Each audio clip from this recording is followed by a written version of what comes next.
You've probably heard of or maybe participated in a color run in recent years where volunteers douse runners with colorful powder at checkpoints.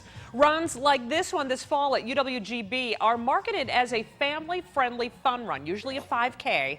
But not much is known about that powder, and at the end of the day, your body and lungs are coated in it. NBC 26's Holly Baker looked deeper into the popular events and found they're not as safe as you think. It's a story you'll see only on NBC 26. A color run usually consists of a crowd of people getting some exercise and having a great time while they do it. So what could possibly go wrong? Well, under the right conditions, it turns out those brightly colored powders have a dark side.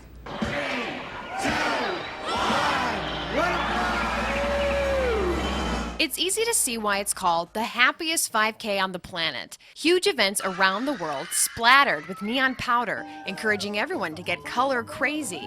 Under the right conditions, a very joyous event can turn into a real tragedy by having people get horribly burned. That's exactly what happened last June at this Taiwan concert. People bathed in color and engulfed in flames in seconds. Hundreds burned, 12 people killed. Investigators believe the powder ignited from heated lights or maybe a cigarette, but regardless of the source, that powder created a human fireball. Wow. Our Scripps Zone's sister station in Florida worked with a local fire department to test how the powders reacted to different heat sources, and the results were frightening.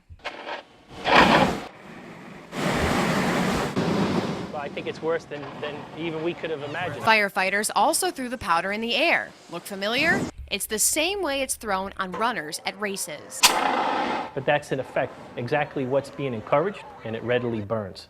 And when it's mixed or atomized in the air, it's explosive. And that cloud of color became instant flames.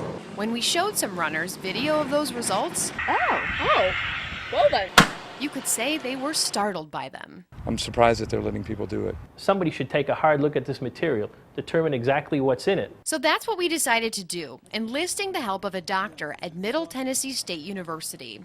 Most color runs advertise that the powder is made of cornstarch, pancake mix, or other seemingly harmless products. Baking soda and color, that's about it.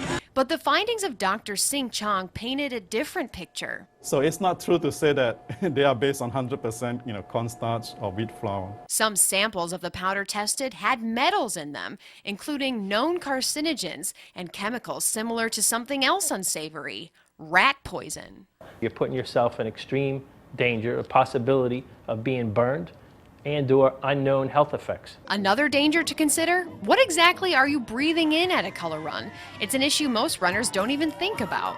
This color run at the University of Wisconsin Green Bay this year did promote using a bandana or dust mask, but most runners don't, as they aren't even aware of a possible health issue. I never heard of anyone, like, hey, don't do the color run, This is bad for you. Right. So. It's always just been such a fun thing to do. No one's ever really brought that up. Doctors say the powder can cause breathing problems for anyone with asthma or other lung issues, or young kids. Dr. Brian Chrisman is on the scientific advisory board for the American Lung Association.